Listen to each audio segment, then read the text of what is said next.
लीजिए सुनिए मुंशी प्रेमचंद के लिखे उपन्यास कर्मभूमि के 50वें भाग को मेरी यानी समीर गोस्वामी की आवाज में। प्रातःकाल समरकांत और सलीम डाक बंगले से गांव की ओर चले।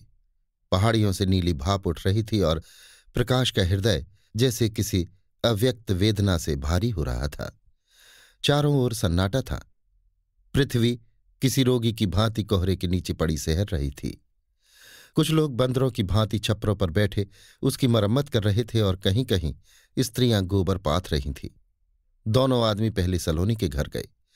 सलोनी को ज्वर चढ़ा हुआ था और सारी देह फोड़े की भांति दुख रही थी, मगर उसे गाने की धुन सवार थी। संतो देखत जग बौराना, साच कहो तो मारन धावे, झूठे जगपतियाना, संतो देखत जग। मनोव्यथा जब असह्य और अपार हो जाती है तब उसे कहीं त्राण नहीं मिलता। जब वो रुदन और क्रंदन की गोद में भी आश्रय नहीं पाती तो वो संगीत के चरणों पर जा गिरती है। समरकांत ने पुकारा, भाभी जरा बाहर तो आओ। सलोनी चटपट उठकर पके बालों को घूंघट से छिपाती नवयौवना की भांति लजाती आकर खड़ी हो गई और पूछा, तुम कहाँ चले गए थे देवर जी? सहसा सलीम को देखकर वो एक पग पीछे हट गई और जैसे गाली दी, ये तो हाकिम है। फिर सिंगनी की भांति झपटकर उसने सलीम को ऐसा धक्का दिया कि वो गिरते गिरते बचा और जब तक समरकांत उसे हटाए सलीम की गर्दन पकड़कर इस तरह दबाई मानो घोंट देगी। सेठ जी ने उसे बलपूर्वक हटाकर कहा, पगला गई है क्या भाभी? अलग हट जा, सुनती नहीं? सलोनी ने फटी फटी प्रज्वलित आंखों से सलीम को घूरते हुए कहा, मार तो दिखा दूं, आज मेरा सिरदार आ गया है, सिर कुचल कर रख देगा। समरकांत ने तिरस्कार भरे स्वर में कहा, सिरदार के मुंह में कालिक लगा रही हो और क्या? बूढ़ी हो गई, मरने के दिन आ गए और अभी लड़कपन नहीं गया। ये तुम्हारा धर्म है कि कोई हाकिम द्वार पर आए तो उसका अपमान करो? सलोनी ने मन में कहा, ये लाला भी ठक और सुहाती करते हैं, लड़का पकड़ गया है ना इसी से। फिर दुराग्रह से बोली, पूछो इसने सबको पीटा नहीं था? सेठ जी बिगड़ कर बोले, तुम हाकिम होती और गांव वाले तुम्हें देखते ही लाठियां ले लेकर निकल आते तो तुम क्या करती? जब प्रजा लड़ने पर तैयार हो जाए तो हाकिम क्या उसकी पूजा करे? अमर होता तो वो लाठी लेकर न दौड़ता।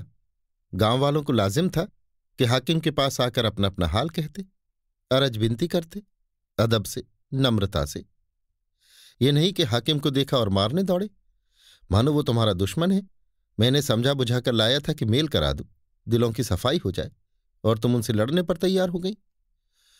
यहां की हलचल सुनकर गांव के और कई आदमी जमा हो गए, पर किसी ने सलीम को सलाम नहीं किया। सबकी त्योरियां चढ़ी हुई थी। समरकांत ने उन्हें संबोधित किया, तुम ही लोग सोचो, ये साहब तुम्हारे हाकिम हैं। जब रियाया हाकिम के साथ गुस्ताखी करती है तो हाकिम को भी क्रोध आ जाए तो कोई ताज्जुब नहीं।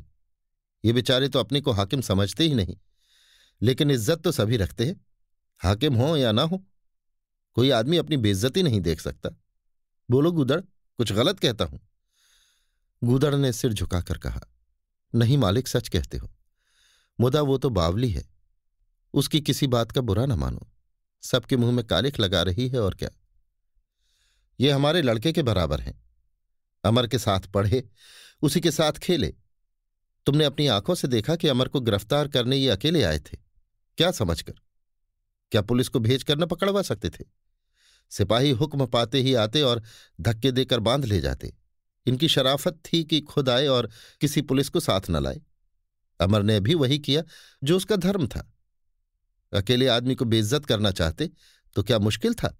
अब तक जो कुछ हुआ उसका इन्हें रंज है, हालांकि कसूर तुम लोगों का भी है। अब तुम लोग पिछली बातों को भूल जाओ। इनकी तरफ से अब किसी तरह की सख्ती न होगी।